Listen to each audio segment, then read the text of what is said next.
Dating. It's a yay. Sex. It could be the first date, yeah. The first I love you. I think in a week. We're taking a look at how and when young Europeans approach the big milestones in a relationship, from the first date to moving in together. What actually counts as a milestone, though, and when does it even become a relationship in the first place? Opinions vary widely on that. So we asked around. First young Europeans on the street, then a trained professional. So what does it take for a date to officially become a relationship? Officially, I think like after the third date. I would personally want to be asked officially. It can be soon. It did happen like after a week, it happened after 6 months. I would say for me, I probably have that talk early on. That just suits me, my personality. I want to know, like, who are you seeing? Are you seeing anyone else? Is it just me? I never felt the need to have like a talk like, okay, so what are we? Because I always went with the flow, and it was always very natural. If you had been consistently meeting with the person for like 3 months, maybe, then you could call it a relationship.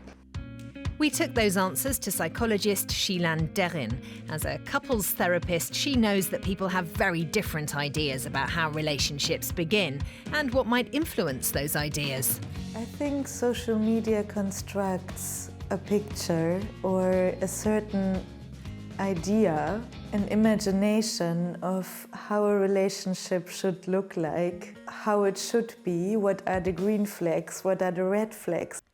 Once you've officially made it into a relationship, next up are a lot of exciting firsts, like the actual first time, the first I love you, or meeting each other's friends and family. When's the right time for all of that? We asked our young Europeans. Manuel, when did we say I love you? First date? No, I'm joking. Yeah, maybe like 2 months. A couple of months, yeah. I think definitely I would say in the first week, yeah. Really, yeah, I would say. I will wait usually for the other person to like declare first. Introducing them to friends. Probably around the 4th or 5th date mark, somewhere around that time. Introducing maybe like after 2 weeks, 3 weeks maybe, because if my friends don't like them, it might be a red flag. Meeting the parents.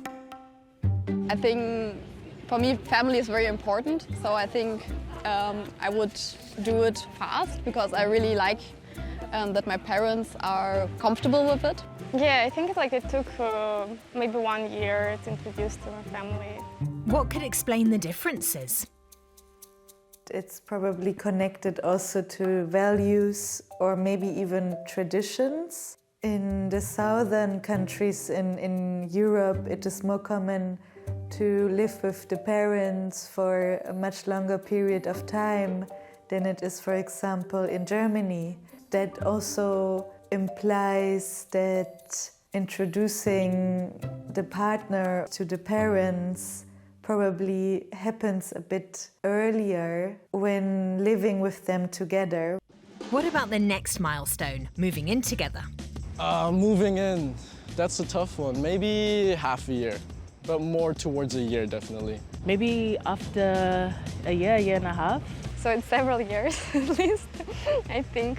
Unless the person has a huge flat, so that I can have my own room, my own space.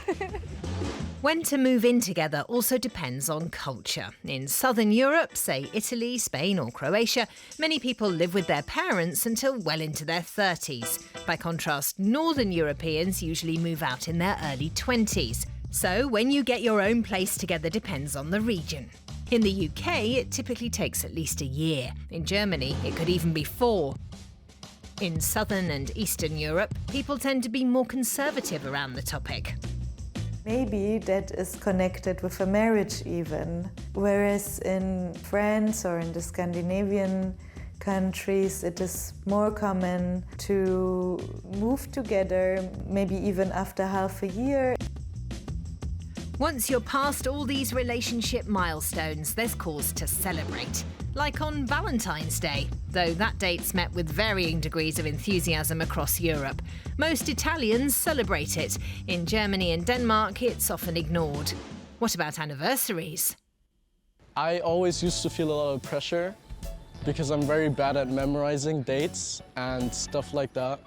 But I realized it's just a really nice way to appreciate the person and to show your love for them. I'm so hard on those days, and even birthday and Valentine's Day, you know, like I never done it, some things, you know. It's a yay, but I wouldn't say it needs to be anything special in terms of presents or any expensive things or trips. I don't think that this is necessary. I don't mind flowers,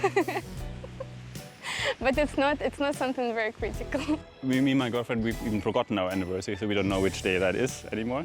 However, we've just decided to take the birthday of a friend of ours, just as an excuse to celebrate our relationship as well. When are you taking the next steps in your relationship? Tell us in the comments.